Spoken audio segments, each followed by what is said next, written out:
He's looking across the middle. He finds the other Durant. Oh, my. You can kiss this one goodbye. Did I just not say that?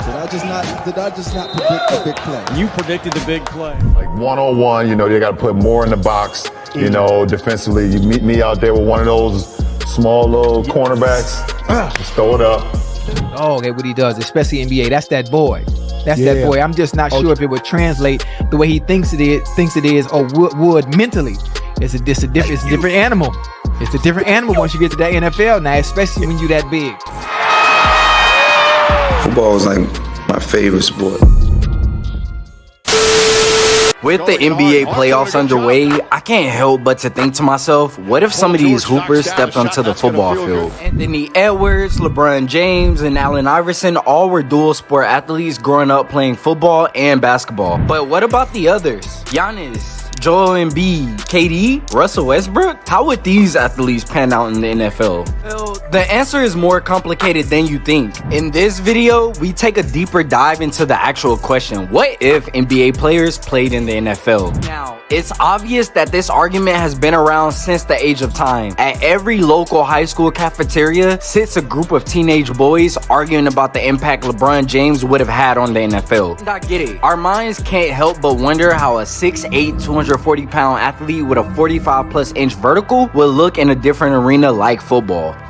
There is one slight problem that is always overlooked when discussing this argument. Seems as if no one truly understands the differences between how football and basketball require completely different responsibilities and mentalities. Yes, I would know, I played both. And you may be asking, Kolby, what do you mean by that? It's simple actually. Let me break this down into 3 fundamental areas: longevity, athleticism, and toughness. When it comes to the NFL, the first obstacle is longevity. And it's true that this obstacle also exists for NBA players, but in a much different way. Here's how.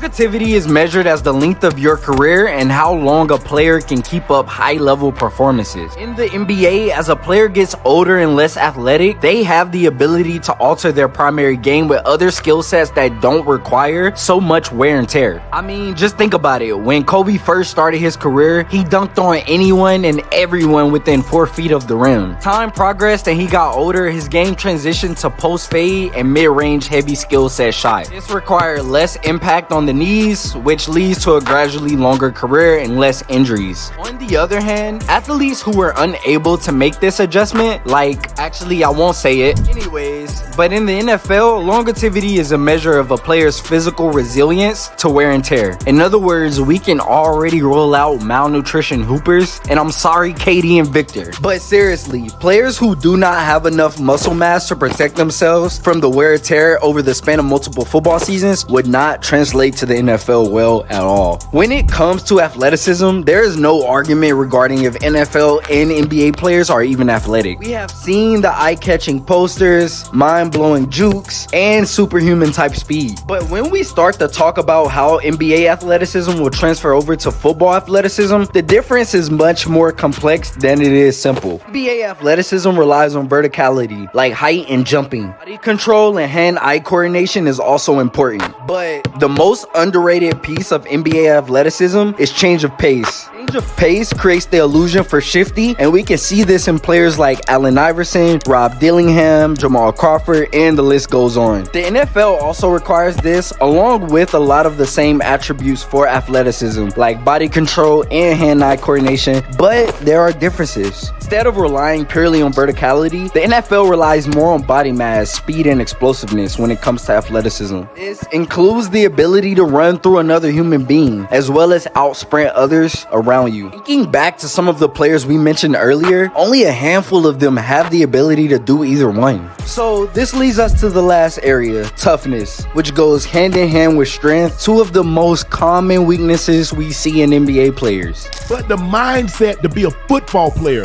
and deal with that physicality. You thought the NBA was physical back in the 80s and 90s, and even though they've relaxed a lot of the rules in the NFL. Right. That's Defense a is different handicapped. animal. Yeah, That's it a is. different animal, though. Before you go down to the comments yelling at me, I mean, this is in the context of each position. For example, we understand that players like Joel Embiid are strong and can arguably be declared as tough.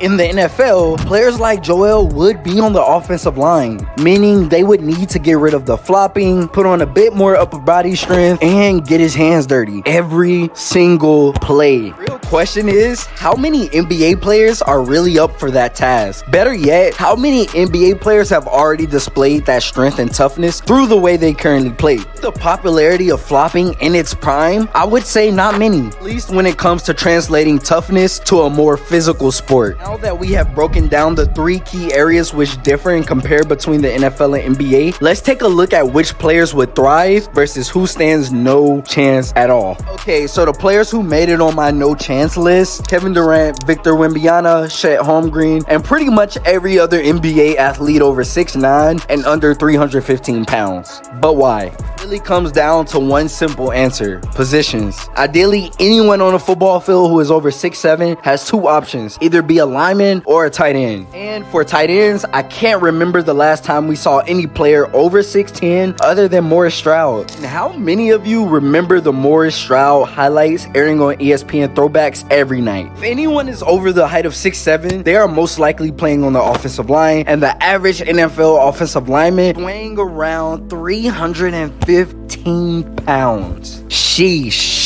So, I don't think Anthony Davis would be able to protect any quarterback from players like Max Crosby, Myles Garrett, and the list goes on. Given the average height in the NBA is about 6'6", I would assume that majority of the players above this height do not weigh 300 plus pounds. And I know this is due to the natural flow in basketball, where you want to be more quick and agile rather than strong and slow. But the argument stands: if a player is not strong enough at a particular size, then they most likely won't fit that position in the NFL. So, you're probably wondering, if all the players you mentioned are ruled out by your perimeters, who does it leave? Is there any actual NBA player that I believe would thrive in the NFL? Yes. And it's no surprise that they are some of the biggest and most eccentric names in the NBA right now. I mean, Anthony Edwards, Zion Williamson, LeBron James, De'Aaron Fox, Ja Morant, and you get the point. What do all of these NBA players have in common? Their explosiveness. Remember back in the video when I mentioned that instead of relying on verticality, the NFL relies more on body mass, speed, and explosiveness? We could argue how important explosiveness is, but the part that everyone overlooks is how transferable explosiveness is to other sports. Seeing football, track, you can name any physically demanding sport, and most likely if someone is explosive in their movements, they can pick up the technique or skill associated with that sport and become elite. And you may be thinking, but Kolby, every single professional athlete is explosive. This argument is stupid.